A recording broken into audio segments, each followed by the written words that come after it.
we claim no easy victories, right? And that means that everything that we do is in service of something that is bigger than ourselves and something that is meaningful, right? So we claim no easy victories. That's what I'll say about this like current moment that we're in, the context, the state of our movements currently, is that it is not an easy victory that we are seeking. And yet we are committed to staying in the struggle because, as I said before, service, sacrifice, struggle. You know,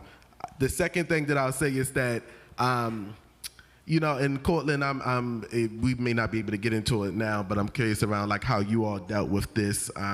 during the 50s and the 60s and you know, so on, even up to today. But I really feel like our movements have an issue with legitimacy when it comes to our people, right? And that is something that we have to wrestle with, friends.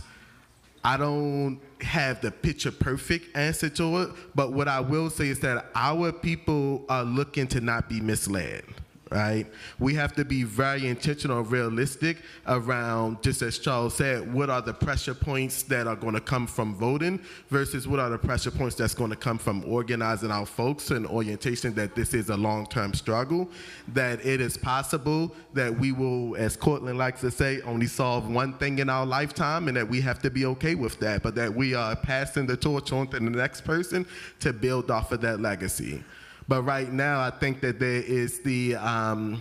almost the fetishizing of movement work where folks are like, I'm going to show up to a protest, I'm going to be in the streets, and change is going to happen tomorrow. And I am actually at this stage in my life very against protests and marches that do not fit in a broader strategy and does not have a strategic analysis and assessments around the effectiveness of that as a strategy to get whatever the thing is that folks think that they're going to change. And so I'll just say that to end where I begin, right now where I'm at, I think that our movements have to wrestle with the tension that exists with us being legitimate